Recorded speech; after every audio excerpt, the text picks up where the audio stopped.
At Vibra Finance, we seek out the hidden gems in cryptocurrency. We will tailor your portfolio to work for you. Are you ready to transition your investments from traditional markets to cryptocurrency? Are your coins staked and earning interest? Are you overwhelmed with all the jargon in crypto? Is your portfolio underperforming and you want to reposition into consistent winning blue chip coins and viable projects? Do you feel like you missed out on DeFi, Metaverse, and NFTs? Here at Vibra Finance, we provide you with the data, skills, and tools you need to stay on top of the digital asset market. Vibra Finance. We are the future of crypto. What's up, everybody? Welcome back to another episode of Vibra Live. Got a gem for you tonight that we found in the last couple days. Had to throw it on the list. Got some news with Velo and some interesting Coinbase news that they failed to mention a very significant part. So definitely got some good stuff for you guys tonight. Looking at these bubbles, the graph, the biggest winner in the top 100. It's nice to see. I hold that. Yeah. Wow, this is. I was like, man, this is my favorite list. But loving that render. Have a little bag of Filecoin. We talked about Storage Coin the other night, and they must have been watching the stream and said, we got to pump this chart. We got some competition out there. We got to get you talking about the Lockheed Martin partnership and what we're doing. So there's so many winners out there, guys. It's just being able to select the ones that are going to outperform. And that's what's going to separate you from the rest. At Bitcoin right now, I'm obviously leading the way. And a couple different things that I'm looking for. If Bitcoin, obviously the weekend and nighttime seem to be the little dips where the institutions can there's a little arbitrage opportunity, I guess, where you could drive it down after hours, scoop it up for 1,000, 2,000 less than the next day. But the weekend, I'm not really looking for much. But I'm hearing bullish sides and bearish. So on the bullish side, if we can break, this 52.2 high and go up to 53, even 52.5 and break up through there, 53, 53.5 next week, we're going to keep leveling up. But if we stall out here and we go mid next week and we're not breaking 52, I think alt season is here, and I'm really looking forward to that. I would not mind at all if Bitcoin kind of stalls around here and then just falls down to 47, 48K and then trends sideways, and we have a huge alt season. And then in March, I think it starts to get ugly. I think we have a decent correction coming, but I could be wrong. So I'm definitely going to be looking to potentially take some profits here if Bitcoin stalls out.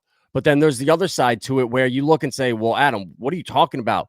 Only $5 billion in ETF money has came in, and they're expecting $150 billion to come in through the end of 2025. So if that's true, and there's still 29 times the amount of money to come into Bitcoin, how do we just go down and then trend sideways?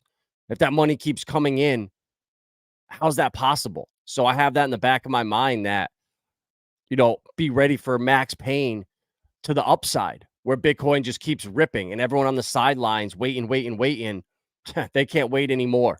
And then they FOMO in at like 70, 75 right after a new all-time high. And that's when the correction comes, when they decrease interest rates, maybe after May. I don't know. Nobody knows. But you just got to think of all the potential scenarios, play them out. And then what happens to altcoins if Bitcoin just keeps running? Will altcoins move? Or do we need to see Bitcoin kind of stop for altcoins to run? Because if I'm right, where only 5 billion of the 150 has came in, and this money's just going to keep pouring into the market, I don't see how the corrections come. Who's going to be selling their Bitcoin when it's the most long-term hodlers ever? The amount exchanges are holding are at all-time lows, and we're about to go into the halving. So the supply, the 900, is cutting to 450 a day. So I just don't know. We're in such a unique time right now, and you got to just be ready for everything. That's the moral of the story. So let's see any of our favorites here. What's going on here? Any alts moving? Stronghold, little correction, but seems to be moving back up. That's crazy that dip got bought up like that fast. Creo moving back up. Clearpool, love to see that. That's a sleeper in the tokenization assets right there. If you haven't checked out Clearpool, take a look at it. Now see the graph. OXO, Alex Becker on his stream earlier today, like halfway through, was going apart. He's like, yeah, I really like Altura. I really like Veracity, and I really like OXO and Miria. So like 4 out of the 5 coins he was talking about. Nakamoto he mentioned. So we got a good chunk of them. I mean, if he has that graphic out there with all the partners that are in Neo Tokyo. So it's basically in that ecosystem throwing fish at a barrel. I think they're all going to do phenomenal. If we get this bull run that he's expecting in gaming, I mean, they're all just going to pump like crazy.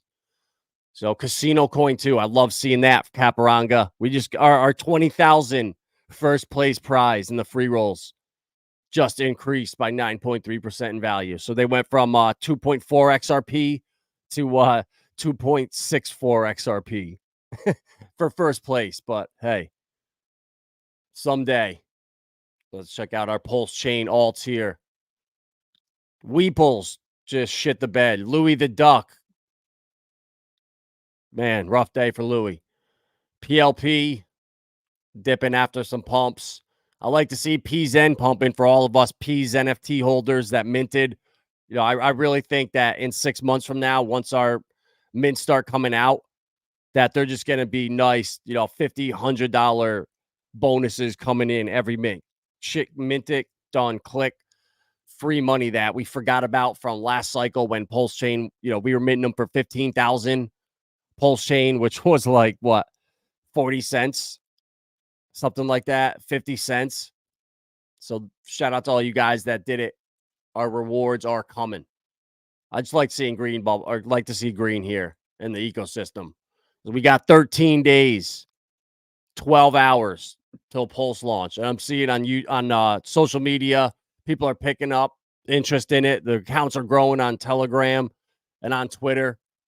I think this project's going to do really well. DIY is behind it, and he's making his rounds in the communities, and he's a smart dude. And this is what we need to see. Pulsechain breaking through and getting other influencers talking about it. I know Altcoin Chief is partnered here, Ferrum Network, the like the COO or CMO. Yep, at Ferrum, which that altcoin did really well last cycle. So there's some eyes coming at this project. Hopefully it does well. It's fair launch. I'm going to be 100% getting there in on it day one and being on the team. Obviously, I'll get an allocation or whatever, and it's vested. And I don't even care. I'll tell you guys when I'm selling or what I'm doing with it. I'm not even worried because I'm not in this to just dump on people's heads. Like, I want to be involved in this community. I want to help people bring their projects to life. And when you have an idea but just don't know how to do it, like Pulsechain is the community that people will go out of their way, do that little extra bit to see you succeed. That's what I'm really looking forward to. Shout out DGen Gem Hunter. Bro, this metal coin has been going crazy in the last hour or two. I've been watching this thing, and there were some huge buys coming in. 10K, 8K, 9K, huge sells of 6,500. But it's holding, which is kind of surprising considering the level of sell volume. But there's been some massive speculation. I don't know anything about it. It's called Metal Robots. The contract ends in 2AF9 on Polygon. I don't know, but buying now is the best time. Maybe wait for a dip. But yeah, DGen Gem Hunter, don't fade his calls because they are on point. So, all right, guys, let me close this down. Let's get into some of this, the good stuff for tonight. So this was an interesting article right here. Grayscale liquidating 1.6 billion. Is that going to cause a sell-off for the market? But they've had, I think they sold 130,000 Bitcoin or something. in the trust. So nothing has changed. This is nothing new.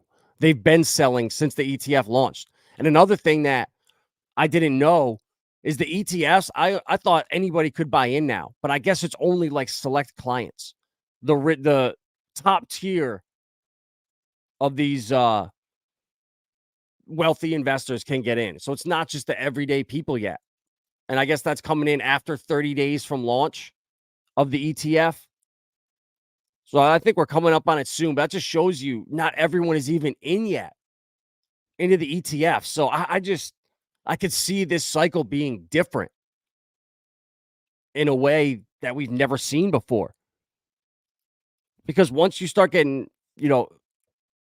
retirement funds, pension funds, wealth funds into Bitcoin, you don't want the volatility. So there's just no motivation to dump it like crazy anymore, especially as the economy starts going digital and they phase out cash and this new system gets rolled in.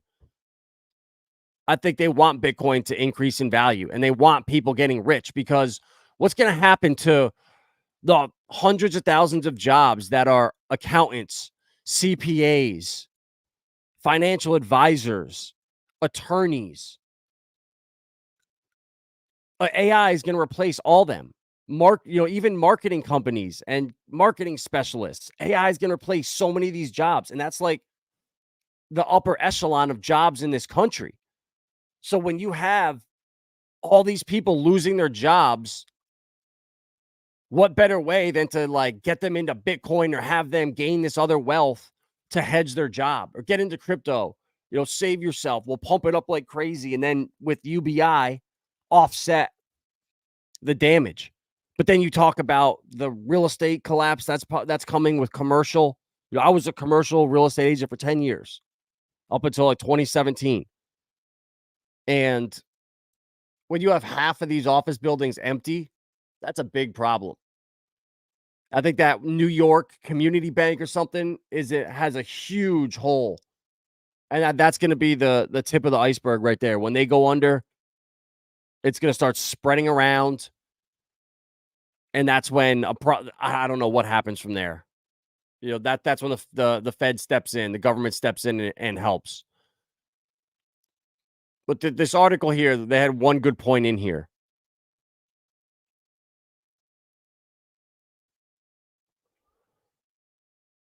After a decade of denying spot ETFs, they started trading on the 11th. So yeah, we're pretty much coming up to that 30-day level. The level of liquidity and resilience we've seen in Bitcoin over recent weeks is a testament to the high level of demand in the market. He didn't expect to impact too much further beyond what we've already seen. So there you go. This guy, the Genesis News guy, says we don't expect to impact too much the selling, basically. So it's all just FUD right here. It can be bearish for the price at margin. Indeed, we saw price declining 5% the day FTX sold $1 billion worth of GBT shares. However, the impact may be limited given that the market is already expecting this selling. So if the market's already expecting this selling, what does that mean for the Bitcoin price? It's already priced in, asshole. It's like, guys, it's just so funny. With this right here, this is going to be, I think, the black swan that potentially brings the next bear market. I think Tether is going to be that lingering storm over the industry. And once they, require proof of reserves, proof of audit, proof of no scam, when something like that happens and Tether has to be fully audited, I think that's going to be a big problem. They're already telling us they're facing increasing regulatory challenges, and stable coins are just going to grow. Countries are going to issue them and back them with actual commodities, mineral rights, gold, silver. So I think the world there's a big transformation going on right now, and it's happening to where they're really going to start trying to phase cash out, and it's going to be to people that are desperate, that need the money, and that's where they're going to start to be trapped. But I always think there's going to be the Americans and people that just hang on to the old system. They're going to refuse any change. They're stubborn, and that's fine. They're not going to force those people. There's still people now that live without cable, that live without cell phones. It's very doable. So I just don't see that level of tyranny coming in the United States. Maybe if it happens around the world in other places, I'd change my mind. But when I see in China, CBDCs were an epic failure. In Nigeria, they were an epic failure. How are they going to just shove them down our throats here? It's going to have to be an offer. It's going to have to be incentivized with something. So, guys, just Tether, this is something that I'm going to keep my eye out on. But for the meantime, the near time, they just keep printing and Bitcoin's price just keeps going up. So every time Tether prints, Bitcoin's price goes up. So as long as that keeps happening, Tether print, Bitcoin price up, I'm not even worried about this. But I just have a feeling in the next couple of years, this is gonna come back and they're going to have to be audited and show everything. And the other thing, too, is Tether's like what? The 20th biggest holder of bonds in the world, of U.S. debt. Like, what happens if the bond market starts to collapse? If interest rates get cut? Huge. I don't know. I'm not a macro expert, but I just feel like backing your stablecoin with U.S. bonds is not the way you want to go. And I feel like it's just a way to keep this Ponzi scheme going. Oh, this shitty debt no one wants. All right, here, Tether, back it. Perfect. No one knows what you're using to back up your or use for your reserves. Here's another, billion in 90-day bonds that there was a no bid on. Perfect. So there's just so much going on there, guys. Just be careful. And then this article was hilarious. Wall Street is missing out on DeFi. If DeFi can just figure out how to improve both security and compliance, nothing would stop TradFi from entering the game. Okay, what about MetaMask Institutional? What about Hex Trust? What about Hedera and their institutional staking platforms? I've talked about how it's already live. We went through Stronghold last week and showed Stronghold stablecoin, SUSD, was working with 25,000 institutions in 2018 to allow them to buy cryptos that were custodied by Fireblocks and I think Standard Trust. There's two custodians that a lot of exchanges like Bitstamp will only list coins that are approved by them. And it's just interesting. But all these, we see this shit here. Wall Street is going to miss out. Bullshit. Maybe Wall Street, but the banks and institutions, all their friends are already in. So this is all nonsense. But this is the way to try to tell us and justify how they're going to throw regulation and mandatory KYC and all that shit down our throat.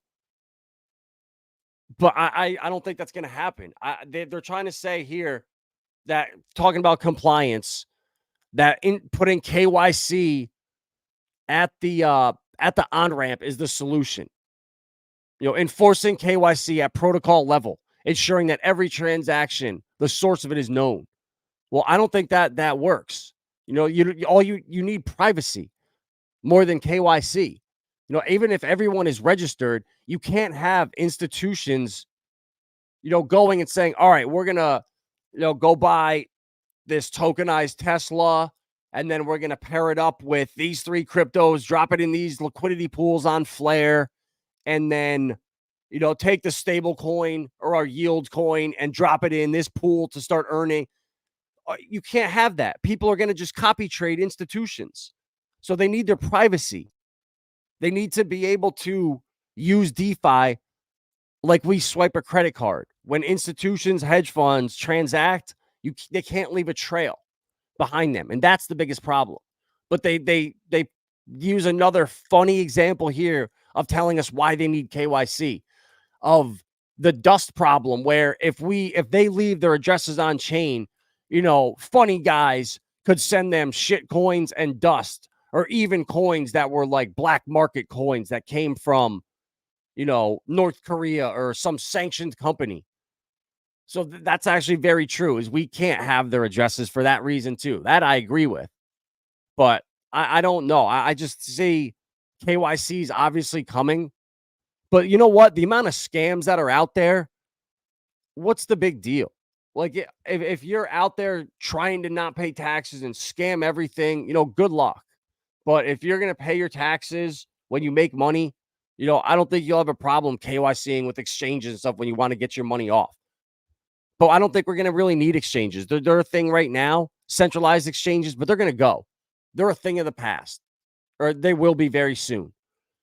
And I think we're going to be using stuff like Bank Social and even Fidelity, with what they're doing with their crypto platform. It's interoperable with MetaMask. So if we want to go take profits from this cycle into Pulsechain and put it into some mutual fund or something making 6% next bear market, we're going to be able to use those wallets and use our even internet money wallet is on the list of approved wallets for Bank Social. So when I see that, I'm like, okay, KG started that wallet, or KD, and we know them.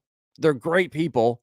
Bank Social, we've been watching interviews with the CEO. It's completely decentralized what they're doing. Revolutionary technology. They wouldn't be letting internet money wallet on there if they weren't planning on having all these different options. So that's where like the KYC at a certain level is almost mandatory. Whether it's when you sign up for that platform, then you can use any wallet you want. I think that's where it's going. And there's no problem with that. It's like that with everything we use now in real life. You have to drop your ID or some kind of information. And then once the privacy is there where we're not leaving trails of everything, I think that's when things really click. And then legislation is the final piece of the puzzle. When that's in place, all these utility gems are going to start to really run. This Bitcoin stalled at 52K, May 1st shadow, imminent pullbacks before higher prices. Yep, I agree. This is 100% right. And that was from yesterday. And the pullback is here. But guys, everything's happening so much faster right now. All these pullbacks are happening way quicker. We're not having these 3, 4, 5 day just trade sideways anymore. The dips are getting bought up and we're moving back up. And I don't know if that's ETF money, but it can't be because the selling is counteracting the buying for the most part. But then I see huge orders coming in OTC for Bitcoin. Someone's running out. So we're either going to just blow through 100,000 and be at new all-time highs in like 2-3 months after the halving. I just can't. I just think that's going to happen. I just don't see a different way. Especially when 450 Bitcoin are coming out every day. And the ETFs are gobbling up 5,000. It's like, where are they going to come from? Who in their right mind is going to sell? So interesting times, guys. Interesting times ahead.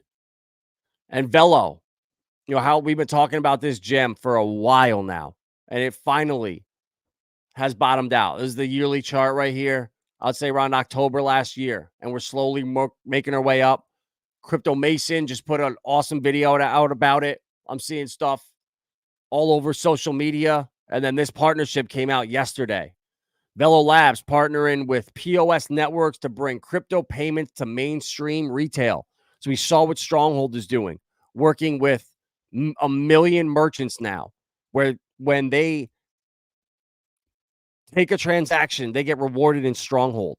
The coin that we are holding here, SHX, it's the reward coin for them. It's also basically liquidity. Because it's the next level of payments. When I go to the farmer's market, instead of using cash or some slow ass credit card, they're going to have a little QR code thing set up right there. I'm going to pull out my phone. I'm going to scan it, and a little thing's going to say how much, what account do you want to pull from, what crypto, boom, sent, done, instant. And that's coming. But same thing, legislation needs to come for these things to thrive and to really take off. And I think it's going to be in the next 6 to 8 months. On Dua's website there. How do they know in Q2 they're getting their license to do all this stuff? How do they know that time? Well, this is just so bullish for Velo. Guys, we're so early. Stronghold. I was talking about it when it was 0.003 or 0003. Velo, we were talking about it when it was down in the dumps down here. 0.002. So it only tripled up from the bottom, which is nothing for these coins. So the market cap's $40 million of this coin right now. And this partnership is big, guys. I don't know why GE's on here, but they're very vague. Through this partnership, businesses connected to participating POS networks will now have the capability to accept a broad spectrum of cryptocurrencies, including major players like Bitcoin and ETH.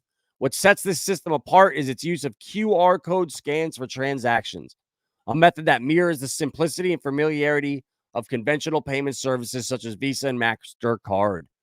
So, guys, it's coming. I don't know if it's going to be Velo, which I think Velo is going to take over in Asia, and really, or Stronghold is going to be in the United States, because Stronghold's in San Francisco, and they're doing everything right. And Velo Labs is in Asia. They're crushing it. So keep an eye out for them. This partnership represents a significant leap toward the adoption of cryptocurrencies in the retail space by enabling businesses to accept a variety of cryptos with features that ensure security, efficiency, and stability. This collaboration is set to transform the way consumers and merchants interact in the digital age, with a target reach of 500,000 users by the end of this year. This initiative is poised to play a pivotal role in driving the widespread acceptance of cryptos, marking a new chapter in the digital evolution of digital commerce. Guys, Velo is going to be a beast right here. We nailed Stronghold. We nailed Relio. Relio's up like 11x now from the bottom. And we talked about YBX 2 nights ago, Yield Blocks and Script 3. Go follow them on Twitter. This is a gem, and go get on that testnet, the Blade Financial. There's no promises of an airdrop, but if there's going to be one, Blend Capital right here, testnet.blend.capital. Script 3, I had my eye on these guys for 3 years, and then there was nothing. Ghost, no words, no trail, and then boom, they appear back 2 months ago out of the blue. And I talked to some people that deal with Stellar and are familiar with it, and they both said, yeah, I hear big things are coming for Script 3. So that makes me really bullish. So follow them, and then, this testnet here for Blend Capital, you never know. This is how you get into airdrops. This is how you get these things early, because on the website for Blend Finance, where is it? There's a part about, is there an airdrop? And it's blank. Blend tokens are emitted to users by the protocol. And this is insane, guys, what these guys are doing. So check that out. And the next gem right here is Cubic. Did some digging on this one. And this thing, guys, checks every box. I saw it at first, and the market cap said 330 million. So I was like, wait a minute. What the hell? We're way too late. And then that was the fully diluted, though. But it's actually... this coin is very, very different. The way that they burn tokens and stuff. So there's going to be 1,000 trillion coins ever. But every time a new project comes out, like 10 or 15% of the supply gets burnt immediately. Like Chaos Chris was looking into it, and he was like, bro, this thing, it's a gem, checks all the boxes. So guys, I went and bought some tonight. It's really hard to find. There's only a couple exchanges you can get it on. Bought Trade Ogre. It's super easy. I went and I signed up for it, and I got an account immediately. No KYC, nothing. Literally put your email address in, set up 2-factor, you're good to go. I sent in Tether. I sent in $30 to make sure it was going to work. And it worked right away. And they got an awesome selection of coins. They got a lithium on here. They got Pulsechain on here. Like, guys, this thing is legit. They got HEX. So that this is an awesome little exchange right here. And you just get on, get off. Send in, send off. Great way. So Cubic, guys, look at it. AI gem. Proof of work L1 blockchain with AI in it. Open source. Smart contracts. Cubic's protocol. Quorum. Little sync to JP Morgan. Guys, this is a gem right here. I FOMO'd in today. Let's see if I pull up where the chart went. Where that chart went. Cubic UST. So yeah, we had a huge pump. So I would look for. Actually, looks like yeah, it's holding at 500. So definitely, if you can get it around there, it's at 514 right now. I think that's a good entry price. But this is a gem, guys. Freaking gem right here. And then this other one, AI Power Grid. It's on this exchange too. I was looking at it, and it's sick what they're trying to pull off. I just found this 2 hours ago. I'm not kidding. And I figure you get the alpha first. You guys that are here right now. Like I FOMO'd right in. Looked at the white paper. This is really cool. They're committed to democratizing access to AI tech by providing the tools and resources openly. The platform empowers developers, artists, and individuals to engage with AI without the need for extensive resources or proprietary knowledge. So noobs like me can come in and use AI, which is perfect. So AI Power Grid, and it's on Trade Ogre right here. And this one's pumping like crazy too. But I don't know what the market cap is of these coins. It just shows you the volume. I didn't look to see what the supplies were. We're in the bull market now. You could throw tokenomics out the window, unlocks, all that shit can go out the window now that we're in the bull market. So this AI Power Grid. Let's see on the 5th. All right, so yeah, it looks like we've bottomed after this nice little pump. I got in at I don't even know. I bought it like an hour ago, so around 34, 33-ish. Now we're at 35. So I don't know, guys. These are the plays that are you early before anyone in the mainstream is talking about them. And the last one is self frame, CELL, $23 million market cap. You get it on Binance. Do not get it on ETH. Binance. Go to Coin Market Cap and just copy the contract right here. Super easy. And it's going to, I don't know. I heard some people that I respect and follow are really bullish on it. So I FOMO in. That's how I operate with these DGen plays like this. So I haven't done really any research. I got these today, and they're like the $100 lotto tickets for me. And I don't mind that. I don't mind DGenning. And when you have people you trust that give you plays when they've been credible before, that's the power of a network. That's why your network's your net worth. When you have people you trust that send you these plays because they like you, they want you to make money, they want you to be successful. You don't do that for people you don't like. So very important who's in your network. So Cellframe is a scalable open source next generation platform for building and bridging blockchains secured by post quantum encryption. It provides extremely high transaction speeds and resistant to hacking by quantum computers, which are not far off. So that could be a narrative that could push this cycle. But, we'll see. So there's 3 gems for you guys. Cubic, AI Power Grid, and then the third one, Cellframe. And then the Blend Capital, this test net for Stellar. If you want potentially an airdrop, you got to get on there. And this is, guys, there's something different about this this platform. It looks like shit right now, the website and everything, but don't worry. Project Soraban, there's a vote on it on the 20th, and when that gets approved, DeFi is going to change on Stellar, and things are going to get unleashed. So that's why I'm stacking up on YBX, the Yield Blocks token, that's Script3's token, and the Lobster wallet. Aqua's pumping, Stronghold's pumping, Realio's pumping, and Velo's next. I see the marketing they're doing, and people are going to start seeing that. Mason's doing videos, and they have some big announcements I hear coming up. So big stuff, guys. A lot happening right now.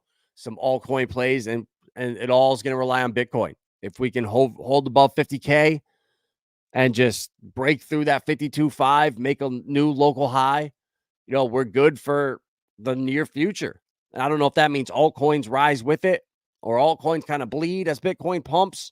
No one knows, but we'll be here and we'll be watching. So that's all I got for you tonight, guys. Appreciate everyone that stopped in. Guy, Goo God, Mobius, Camo Joe. What up, legend?